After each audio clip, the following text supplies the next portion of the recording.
الحمد لله رب العالمين وبه نستعين على أمور الدنيا والدين والصلاة والسلام على أشرف الأنبياء والمرسلين وعلى آله وصحبه أجمعين أما بعد أشهد أن لا إله إلا الله وحده لا شريك له وأشهد أن محمدا عبده ورسوله لا نبي بعده قال الله تعالى في كتابه الكريم أعوذ بالله من الشيطان الرجيم يا أيها الذين آمنوا اتقوا الله حق تقاته ولا تموتن إلا وأنتم مسلمون صدق الله العظيم فيا عباد الله أوصيكم ونفسي بتقوى الله فقد فاز المتقون. Ma'asyiral muslimin, jamaah sidang Jumat Masjid Al-Huda rahimahullah, marilah kita panjatkan rasa syukur kita kehadirat Allah Subhanahu wa Ta'ala yang senantiasa melimpahkan berbagai kenikmatan kepada kita sekalian. Hingga hari ini kita masih diberikan kesempatan untuk menikmati bulan-bulan yang penuh barokah. Khususnya di bulan ini adalah bulan Rajab, satu dari 4 bulan yang dimuliakan Allah, yang Allah ciptakan semenjak bumi dan langit Allah ciptakan di Lauhul Mahfuz, termasuk bulan-bulan dalam 1 tahun yang berisi 12 bulan: Muharram, Safar, Rabiul Awal, Rabiul Akhir, Jumadil Awal, Jumadil Akhir, Rajab, Sya'ban, Ramadan, Syawal, Dzulqa'dah, dan Dzulhijjah. Dari 12 bulan ini ada 4 bulan yang dimuliakan.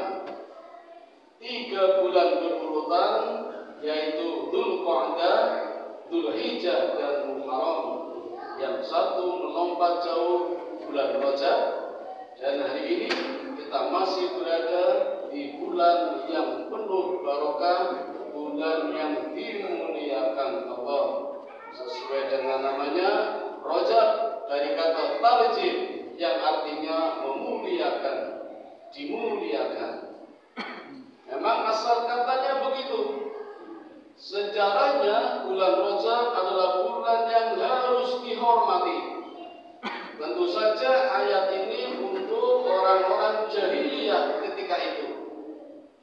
Jadi kalau kita pernah membaca ayat, kita pernah menyimak hadis Nabi Muhammad SAW melakukan peperangan di bulan Ramadan, bulan Rajab, tentu tidak termasuk dalam ayat ini, karena ayat ini khusus untuk orang-orang jahiliyah. Namun demikian, orang-orang jahiliyah sangat mentaati tradisi sejak zaman Nabi Ibrahim, sejak zaman Nabi Ismail, untuk menaati bahwa di bulan Rajab tidak boleh ada peperangan, saling membunuh, saling menghina, saling mengejek, dan perbuatan-perbuatan negatif yang lainnya. Kalau ketika umat Islam dihajar, dibunuh, tentu saja boleh melakukan pembelaan. sekalian, banyak peristiwa yang terjadi di bulan Rajab. Di samping bulan Rajab adalah bulan yang penuh barokah, yang Allah melipatkan segala amal kebaikan. Begitu pula ketika orang berbuat maksiat, dosanya pun dilipat gandakan. Di antara peristiwa besar yang terjadi di bulan Rajab adalah terjadinya perang Tabuk. Perang Tabuk diberi nama Tabuk karena terjadinya di satu wilayah yang namanya Tabuk atau perbatasan negeri Syam yang sekarang namanya Suriah, yang negaranya lemah, presidennya melarikan diri karena masuk dalam nominasi presiden terburuk di dunia. Nomor 1. Nomor 2 siapa? Saya kira sudah tahu semua. Nah, daerah itu dulu namanya Tabuk. Jadi perang Tabuk karena terjadi di wilayah Tabuk. Di samping Tabuk itu sendiri artinya persiapan, perencanaan. Apa maksudnya? Nanti kita lihat. Jamaah yang dirahmati Allah, peristiwa perang Tabuk ini Allah tuliskan di dalam Al-Quran, surat At-Taubah, surat yang ke-9, ayatnya 117. Allah berfirman, A'udzu billahi minasyaitonir rajim. Bismillahirrahmanirrahim. Laqad taballahu 'alan nabiyyi wal muhajirin wal ansar alladziina ittaba'uhu fi sa'atil usrati min ba'di ma kada yazighu qulub fariqin minhum thumma taba 'alaihim innahu bihim raufur rahim, yang artinya sungguh Allah benar-benar telah menerima taubat Nabi. Coba hadirin, ini kalimatnya, Allah benar-benar telah menerima taubat Nabi. Nabi saja bertaubat, maka tentu menjadi kewajiban kita yang bukan Nabi saja bertaubat. Bahkan juga orang-orang muhajirin, orang-orang yang mengikuti Nabi hijrah, dan juga orang-orang ansor, orang-orang yang menolong, yang menerima ketika Nabi hijrah dari Mekah ke Madinah, semuanya tobatnya diterima Allah. Ada apa ini? Kenapa harus bertobat dan tobatnya diterima oleh Allah? Ternyata hadirin, Nabi, orang muhajirin, orang ansor itu sempat pernah ragu, bimbang hatinya ketika menghadapi kesulitan. Allah menerima tobatnya, sesungguhnya Dia Maha Pengasih lagi Maha Penyayang kepada mereka. Dan ini terjadi juga di perang Tabuk, walaupun perang Tabuk tidak terjadi. Dalam sejarah perang Tabuk tidak terjadi, tapi kondisi yang digambarkan dalam ayat ini terjadi. Ini ada dua pendapat. Pendapat yang pertama, perang Tabuk terjadi di bulan Syawal, tetapi persiapannya di bulan Rajab. Di bulan Rajab Nabi sudah mulai mempersiapkan dan berangkat mulai dari Wadi Qura menuju Tabuk, perbatasan negeri Syam. Ini persiapannya. Maka Tabuk juga artinya persiapan, juga perencanaan. Ada pelajaran buat kita. Kenapa harus ada persiapan? Kenapa harus ada perencanaan? At-ta'anni minallah wal 'ajalatu minasyaitan. Perencanaan, persiapan adalah perbuatan yang disenangi Allah. Wal 'ajalatu minasyaitan, dan perbuatan yang tergesa-gesa, terburu-buru, ceroboh, dadakan, nggak ada persiapan, perbuatan yang disukai setan. Ini pelajaran buat kita. Dalam ilmu manajemen modern yang namanya planning, semuanya ada. Prinsip prinsip-prinsip manajemen planning ada, fungsi-fungsi manajemen planning ada. Orang-orang barat, orang-orang kafir sekalipun menempatkan planning pada fungsi yang pertama. DRT ini misalnya John Robert Terry itu mengatakan ada fungsi manajemen jumlahnya 4 yang disingkat dengan nama POA, planning, organizing, activating, controlling. Dan masih banyak lagi. Ada 18 ilmuwan manajemen yang menempatkan posisi planning, perencanaan, posisi yang sangat penting. Ini pelajaran buat kita. Maka pentingnya persiapan sangat luar biasa hingga Allah tuliskan di dalam ayat ini. Meskipun perantau Tabuk terjadi di bulan Syawal, tapi keadaan gentingnya ini di bulan Rajab. Maka Allah tuliskan peristiwa di bulan Rajab, perang Tabuk adalah perang kejadian yang sangat penting walaupun tidak jadi perang. Itu riwayat pertama. Riwayat kedua mengatakan benar-benar perang Tabuk terjadi di bulan Rajab. Di bulan Rajab. Perang Tabuk disebut juga Ghazwatul Usra, perang kesulitan. Kenapa disebut perang kesulitan? Karena memang kondisi ketika itu sangat sulit. Musim paceklik, kemarau panjang. Dan ini Nabi benar-benar punya keinginan ingin berperang. Nabi ingin perang Tabuk sebagai perang yang terakhir. Setelah itu tidak ada perang lagi. Kalaupun ada perang, Nabi tidak ikut. Ini namanya Ghazwah, itu namanya perang besar. Kalau Nabi tidak memimpin, namanya Mu'arakah. Kalau perang kecil namanya Syria. Jadi ada 3 jenis peperangan. Ini perang besar, Ghazwah, dan Nabi yang langsung memimpin. Perang ini terjadi pada tahun 9 Hijriah.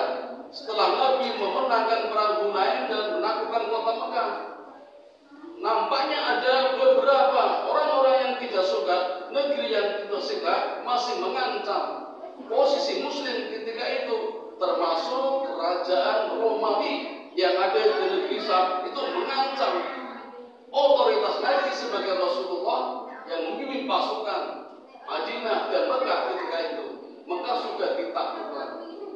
Maka menghadapi ancaman dari kerajaan Romawi ini, Nabi tidak tinggal diam.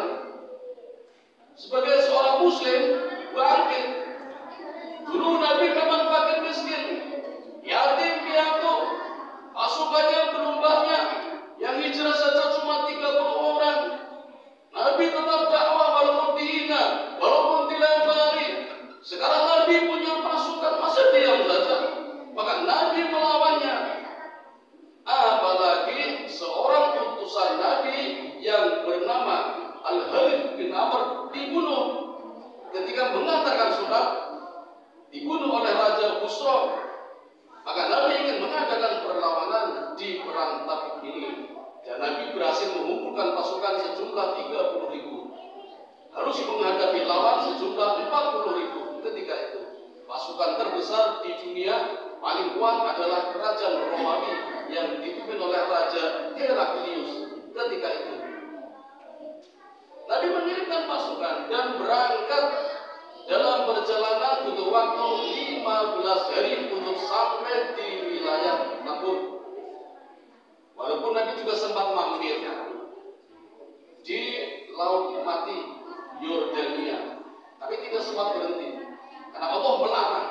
Allah melarang berhenti di Laut Mati, tempat kaum Sodom dihukum oleh Allah, yang tanahnya dicungkil-balikan menjadi Laut Mati. Ini pun pelajaran buat kita.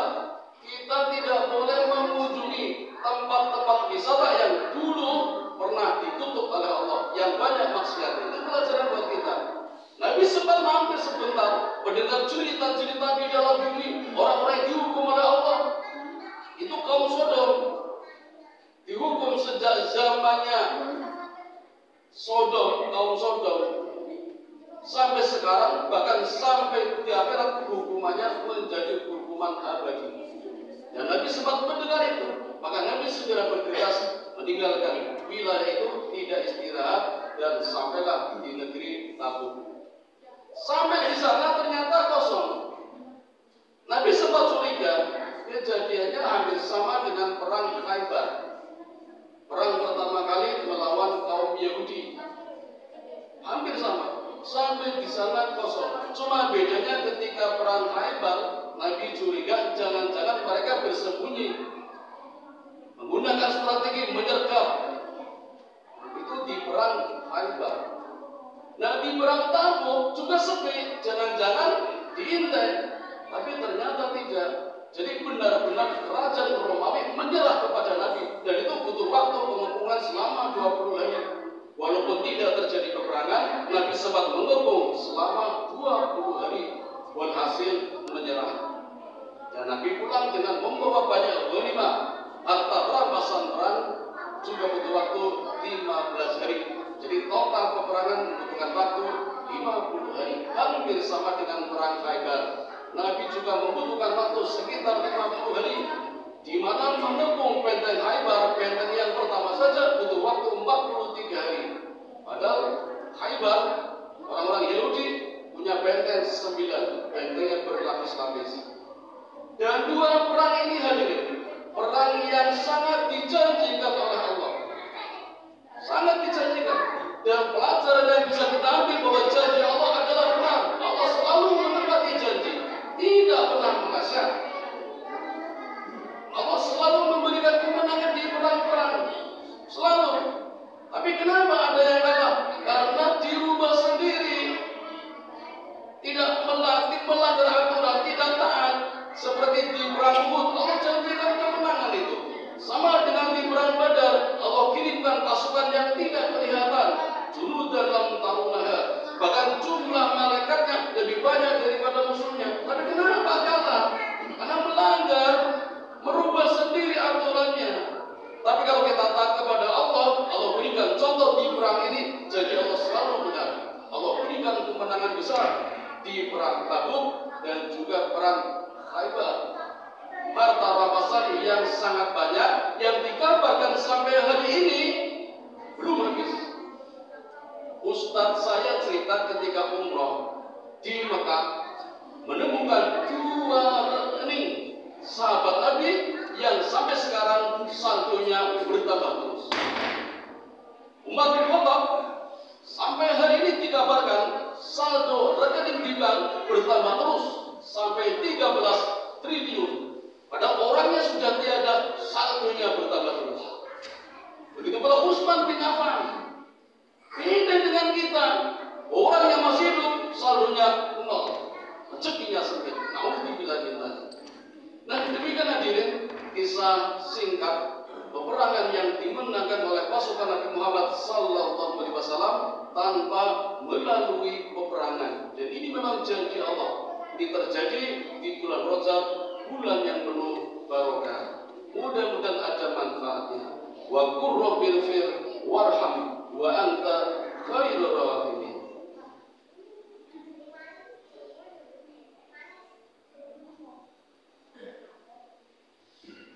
Alhamdulillahilladzi hadana li hadza wa ma kunna linahtadiya laula an hadana Allah.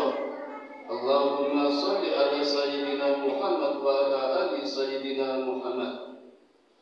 Asyhadu an la ilaha illallah wahdahu la syarika lah wa asyhadu anna Muhammadan abduhu wa rasuluhu la nabiyya ba'dah. Qala Allah ta'ala fil Qur'anil 'azim, a'udzu billahi minasy syaithanir rajim. Ya ayyuhalladzina amanu qu anfusakum wa ahlikum nar. Ayyuhal muslimun ittaqullaha haqqa tuqatih wa la tamutunna illa wa antum muslimun. Hadirin yang dirahmati Allah, masih banyak peristiwa yang terjadi di bulan Rajab. Di antaranya peristiwa yang paling besar adalah peristiwa Isra wal Mi'raj. Juga wafatnya Abu Thalib, paman Nabi, di bulan Rajab. Wafatnya Umar bin Abdul Aziz juga di bulan Rajab. Kembalinya Baitul Maqdis, diperebutkannya kembali oleh Salahuddin Al-Ayyubi terjadi di bulan Rajab. Maka ilmuwan sepakat kalau ruhnya Nabi Muhammad SAW ketika dimasukkan ke dalam rahim ibunya Aminah, itu juga terjadi di bulan Rajab. Dan masih banyak lagi, itulah sebabnya